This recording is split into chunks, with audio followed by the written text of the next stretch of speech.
اعوذ باللہ من الشیطان الرجیم بسم اللہ الرحمن الرحیم رب اشرح لی صدری ویسر لی امری واحلل عقدۃ من لسانی یفقہوا قولی۔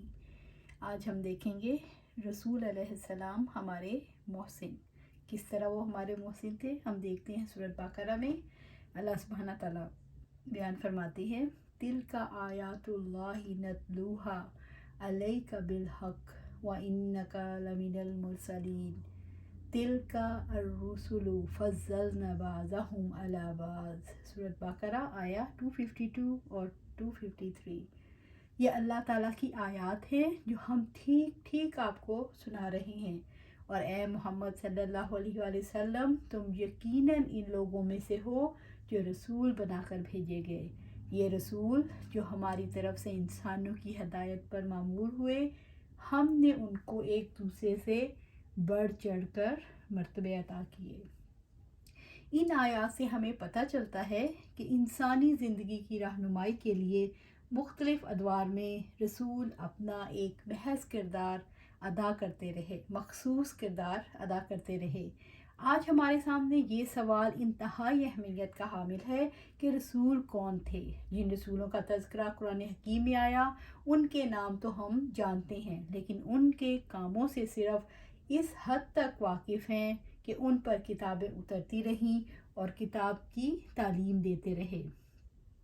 رسولوں کے بارے میں کچھ اور باتیں بھی توجہ طلب ہیں، کیونکہ محض اتنا جان لینے سے رسالت کا عقیدہ اندر جڑ نہیں پکڑتا، نہ انبیاء علیہ السلام کے ساتھ حقیقی تعلق قائم ہوتا ہے، اور نہ ان کے بعد اس راستے پر چلنا ممکن رہتا ہے جب تک کہ ان کے فریضے کے بارے میں مکمل طور پر نہ جان لیں۔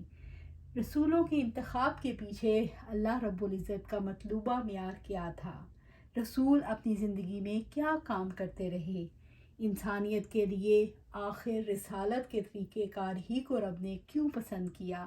ان ساری باتوں کا جواب ہم رسول ہی کے حوالے سے دیکھیں گے۔ پہلی بات تو یہ ہے کہ تمام رسول اللہ تعالیٰ کے منتخب کردہ تھے۔ کوئی شخص اپنی طرف سے رسالت کا دعویٰ تو کر سکتا ہے، لیکن اس کا دعویٰ سچا نہیں ہو سکتا، کیونکہ کوئی انسان اپنی مرضی سے اللہ تعالیٰ کا رسالت کا پیغام نہیں پہنچا سکتا۔ اللہ تعالیٰ کی ذات ہی جانتی ہے کہ وہ یہ کام کس سے لے، جیسے کہ قرآن حکیم میں آتا ہے، اللہ عالم حیث یجعل رسالتہ۔ سورۃ الانعام آیا 124۔ اللہ تعالیٰ ہی خوب جانتا ہے کہ وہ استعداد رسالت کو جہاں رکھ دے، یعنی کس سے اپنی پیغام رسانی کا کام لے۔ اس طرح جتنے بھی نبی آئے، اللہ تعالیٰ نے خود ہی انہیں منتخب کیا کہ وہ انسانوں کی رہنمائی کریں گے۔ دوسرا غور طلب سوال یہ ہے کہ رسولوں نے کیا کام کیے؟ رسول انسانوں کو رب سے ملانے کے لیے مؤثر ذریعہ اور اہم رابطہ تھے۔ ان کے حوالے سے ایک اہم بات یہ بھی ہے کہ عام انسان مختلف واسطوں اور طریقوں سے رہنمائی پاتے ہیں، لیکن رسول براہ راست اللہ تعالیٰ سے رہنمائی لیتے رہے۔ وہی فرشتے کے توسط سے ان کے دل پر نازل ہوتی رہی۔ یہ اللہ تعالیٰ کا دیا ہوا نظام ہے۔ رسولوں کے حوالے سے یہ سوال بھی خاص ہے کہ عام انسانوں کے مقابلے میں ان کی رہنمائی کیوں اہمیت رکھتی ہے؟ کیونکہ ہر ایک کی رہنمائی میں غلطی کا امکان ہوتا ہے، لیکن رسولوں کی رہنمائی میں نہ تو غلطی کا امکان ہے، نہ وہ سیدھے راستے سے بھٹکتے ہیں، نہ انہوں نے کبھی جھوٹ بولا، نہ کبھی حق کو چھپایا، بلکہ جو حق ان کے پاس آیا انہوں نے اسے بغیر کسی کمی بیشی کے دوسروں تک ضرور پہنچایا۔ رسولوں کا یہ احسان ہے کہ انہوں نے انسانوں کو بتایا کہ وہ کس لیے پیدا کیے گئے ہیں، ان کا مقصد زندگی کیا ہے، انہوں نے کیوں زندہ رہنا ہے، اپنی زندگی میں کیا کرنا ہے، اور اپنی زندگی میں یہ طریقہ کیوں جاری رکھنا ہے۔ انبیاء علیہ السلام نے یہ بتایا کہ زندگی صرف دنیا کی زندگی نہیں، بلکہ اس کے بعد آنے والی زندگی ہمیشہ کی زندگی ہے، اور اس کے لیے اپنی زندگی میں تیاری کرنی ہے۔ رسولوں نے انسانوں پر احسان کیا کہ انہیں اپنے خالق سے متعارف کروایا، یعنی انسان کو اپنے خالق کی پہچان دی۔ رسولوں کے توسط سے ہی انسانوں نے یہ جانا کہ ہمیں اللہ تعالیٰ نے پیدا کیا ہے، اسی نے ہماری رہنمائی کی ہے اور وہی ہماری زندگی کا مالک ہے، وہی جان قبض کر لینے والا ہے اور وہ سریع الحساب یعنی جلد حساب کتاب لینے والا ہے۔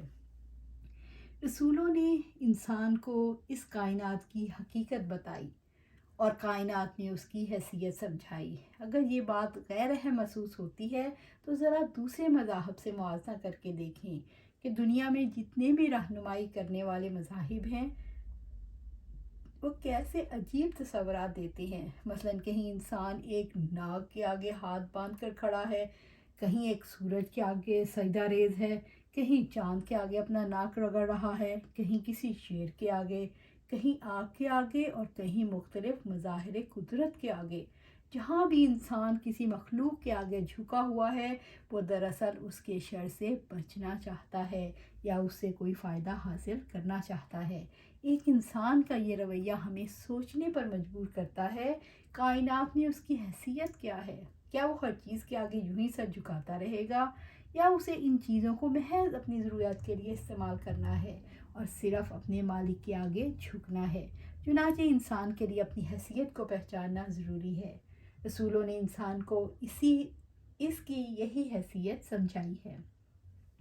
دنیا میں جتنے بھی علوم ہیں کوئی علم ایسا نہیں جو انسان کو یہ بتائے کہ جس وقت اس کی جان قبض ہو جاتی ہے اور جب وہ وفات پا جاتا ہے تو اس کے بعد اس کے ساتھ کیا معاملہ ہوتا ہے۔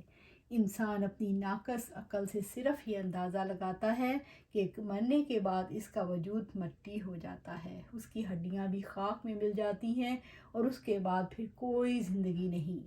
یہ رسول ہی تھے جنہوں نے انسانیت کو آخرت کا سچا علم دیا کہ مرنے کے بعد انسان فنا نہیں ہوگا، نہ ہی ہمیشہ کے لیے ختم ہوگا، بلکہ اسے دوبارہ زندگی ملنی ہے اور وہ زندگی کیسی ہوگی، اچھی یا بری، اس کا انحصار اس دنیا کی زندگی کے اعمال پر ہے۔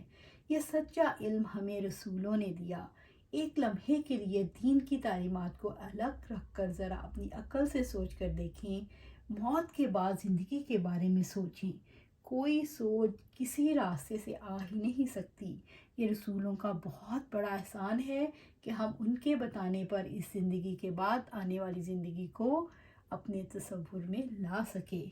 رسولوں نے اپنی ذات کی اصلاح کے ساتھ ساتھ زمین کی اصلاح کے لیے پورا نظام زندگی دیا، یعنی انہی کے توسط سے ہمیں پتہ چلا کہ صالحیت کیا ہے، اچھا رویہ کیا ہے، خود اپنی اصلاح کیسے کرنی ہے۔ انہی کے توسط سے پتہ چلا کہ اجتماعی زندگی کے سارے نظام، معاشرت، معیشت، سیاست، قانون، بین الاقوامی تعلقات کیسے استوار کرنے ہیں۔ یہ ان کا بڑا احسان ہے کہ ان کے توسط سے انسان زندگی کو ایک ایسا لاحہ عمل ملا کہ اب انسان کہیں بھی اندھیرے میں نہیں ہے۔ آج کا انسان بڑے سے بڑے نظام بنانے کی کوشش کر لے، لیکن جو نظام رسولوں نے دیا اس کے مقابلے میں کوئی نظام بنانے کی استعداد نہیں رکھتا۔ رسولوں کا انسانوں پر ایک بہت بڑا احسان یہ بھی ہے کہ انہوں نے ذات کی اصلاح اور اس زمین کے تمام تر نظامات کی اصلاح کے لیے جو لائحہ عمل دیا وہ محض زبانی بتا دینے کا عمل نہیں تھا، بلکہ انہوں نے پوری عملی نظام قائم کر کے دکھایا۔ یعنی یوں آج انسانیت کے سامنے ہے کہ امن کے ساتھ زندگی کیسے گزاری جا سکتی ہے۔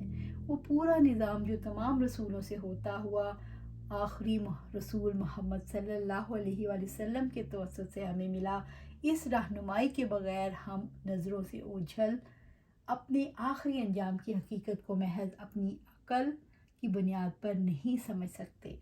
رسولوں نے سفر آخرت میں کامیابی پانے کا ایک منصوبہ دیا، وہی منصوبہ جس کو پایہ تکمیل تک پہنچانے اور اس کی ذمہ داریوں کو پورا کرنے کے لیے ہم بار بار پریشان ہو اٹھتے ہیں کہ اب کیا کریں۔ اگر یہ منصوبہ بھی نہ ہوتا تو ہم کیا کرتے؟ رسولوں کی رہنمائی کے بغیر انسان تباہ و برباد اور گمراہ تو ہو سکتا ہے لیکن کبھی کامیاب نہیں ہو سکتا۔ یہ ان کا ہماری ذات پر احسان ہے، انہوں نے ہمیں کامیابی کا واضح پروگرام دیا۔ رسولوں کے بارے میں ہم جانتے ہیں یہ سب یکے بعد دیگرے آئے اور انسانیت کی مسلسل رہنمائی کرتے رہے۔ کوئی دور ایسا نہیں گزرا جب رب العزت نے اپنے رسول انسانوں کی ہدایت کے لیے نہ بھیجے ہوں. خود اللہ تعالیٰ فرماتے ہیں وَلِكُلِّ قَوْمٍ ہاد، ہر قوم کے لیے ایک رہنمائی کرنے والا ضرور آیا. سورۃ رات آیا 7. رسول دراصل انسانوں کو کامیاب کروانے کے لیے آئے. انہوں نے کامیابی کے لیے ایک پروگرام دیا اور انسانوں کو ہمیشہ کی ناکامی سے ڈرایا. یعنی ایک طرف اگر کامیابی کا پروگرام دیا تو ساتھ ہی یہ بھی بتایا کہ اس پر عمل پیرا نہ ہونے کی صورت میں کون سی تباہی ہماری منتظر ہو سکتی ہے. سورۃ بقرہ میں اللہ رب العزت جب یہ فرماتے ہیں تِلْکَ الرُّسُلُ، تو مراد یہ ہے یہ ہیں رسول، انسانیت کے محسن. انسانوں پر ان کے کتنے بڑے احسانات ہیں کہ ہر دور میں انہیں گمراہ ہونے اور بھٹکنے سے بچایا. رسولوں کے بارے میں ایک خاص بات یہ بھی ہے کہ ان کا کوئی پروگرام ذاتی نہیں تھا، اپنے ذہن کی اختراع نہیں تھی، خود سے انہوں نے کوئی منصوبہ نہیں دیا. ہر رسول نے انسانیت کو یہی بتایا جو کچھ ہے رب کی طرف سے ہے. مثلا حضرت نوح علیہ السلام نے یہ الفاظ کہے تھے قال یا قوم ارائیتم ان کنت علی بینات من ربی، اے برادران قوم ذرا سوچو تو صحیح اگر میں اپنے رب کی طرف سے ایک کھلی شہادت پر قائم تھا. سورہ ہود آیا 28. اس آیت سے پتہ چلتا ہے رسول رب کی طرف سے کھلی شہادت پر قائم ہوتے ہیں. اسی آیت کے اگلے حصے میں حضرت نوح علیہ السلام فرماتے ہیں وَآتَانِي رَحْمَةً مِّنْ عِنْدِهِ فَأُمِّيَتْ عَلَيْكُمْ أَنُلْزِمُوكُمُوهَا وَأَنْتُمْ لَهَا كَارِهُونَ.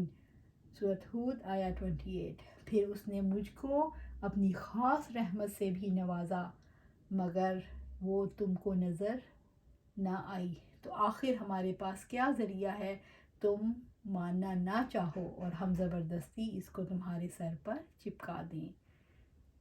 اب یہ خاص بات جو حضرت نوح علیہ السلام نے واضح کی کہ ہر نبی نے یہی کہا اگر تم ماننا چاہو تو مان سکتے ہو، اگر نہ ماننا چاہو تو ہمارے پاس کوئی ایسا ذریعہ نہیں، اور نہ ہی ہمیں یہ حکم دیا گیا ہے کہ تم کو جبری طور پر اس نظام میں لے آئیں.